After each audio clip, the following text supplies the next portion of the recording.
Happy New Year, everyone! Hope 2019 is off to a great start. I wanted to share some stories behind my latest album, which is called Scenes from a Film Unknown. Some of you may have heard it already, but I wanted to share some of the stories, some of the background behind this album. This one is comprised of 11 original compositions meant to sound like music from a film, each kind of covering a different scene, a different part of life. It was a lot of fun to write, and this one had a different process than some albums have. For this one, I didn't have an idea beforehand of what story this is going to be. I kind of just sat at the piano, often early in the morning, and just composed. And I got 11 compositions, and I didn't know what all of them really were. I had a few ideas, but I sent them to some family and some friends and asked them, what do you hear in this music? What kind of emotions, what kind of visions or scenes are you seeing in this music? It was a really cool process. Helped me kind of understand my own music. So I wanted to share some of what the overarching theme and what this album is kind of about to me. The first song on this is called Starting Out, which for me was kind of like an opening scene of a film. Everything is good and dandy, everyone's happy. It's kind of that happy song. The next one is Walking Hand in Hand, which is still at that point in the movie where everything's good. You're kind of walking hand in hand, skipping along with your significant other or with a friend. That was kind of a jazzy one. That's one of my favorites. Then that kind of gets serious a little bit with changing seasons. Kind of the thought that you're going from fall to winter, or winter to spring, and all the motions and the changes that come with that. And this one kind of transitions you into the more serious part of the film, per se. Then we get to song Over and Over Again, which is kind of different than the rest. It's I call it a frustrating song.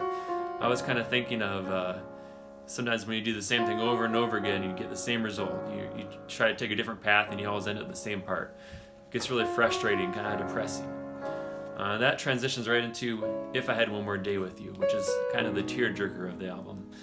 This one I wrote about kind of with something specific in mind, kind of thinking about a loss of someone, losing someone you love and wishing you had one more day to spend with them.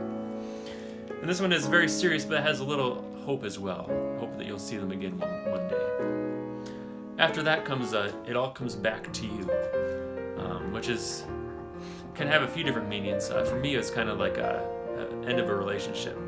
A relationship ends whether it's you or them that wanted to end it, and everything you think about, you just keep on thinking about them. And then we go to Back from the Clouds. That's kind of the point where it's kind of been serious for a while, and we're coming back to something kind of lighthearted. We're back from the clouds, back from the serious emotions, and kind of just enjoying life again. That's another little jazzy number. After that, Impending Storm. We can't be happy for too long, right? In a movie.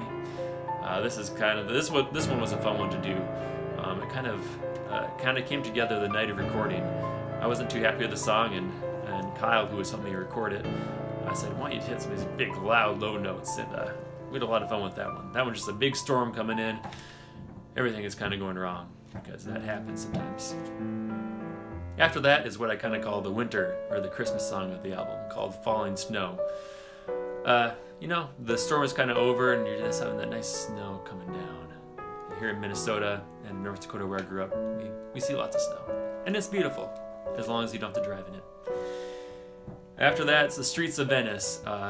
As many of you know, I used to work on cruise ships, play piano on cruise ships, and one of my favorite places to visit was Venice. We had a couple overnight stays there where the ship would dock overnight, and a couple times I'd get off at like 8 in the morning before all the tourists got to Venice, and I'd go to St. Peter's Square and just see what it's like with no one there. I could go into all the churches and just be the only one out there. It was very calming and really cool just to see a town before it's filled with tourists. And so I wrote The Streets of Venice as a kind of like a nice waltz, kind of having the town to yourself and just enjoying life, enjoying vacation. And last but not least is one of my favorites, the end credits rag. The last year or so I've been really obsessed with ragtime music. It's so much fun to play. And so I wrote a little ragtime tune, and for this one my idea was the silent movies, when you get the end credits, kind of that happy little music, those old silent movies. And so that's kind of a lighthearted end to the whole album. So that's kind of what I think the album's about, but I invite you to listen and to make your own story up.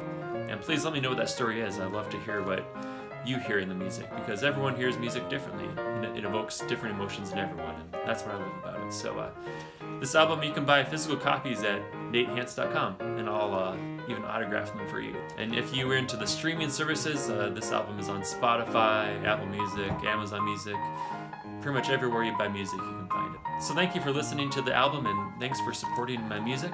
And I hope 2019 is a great year for all of you. I'll talk to you later.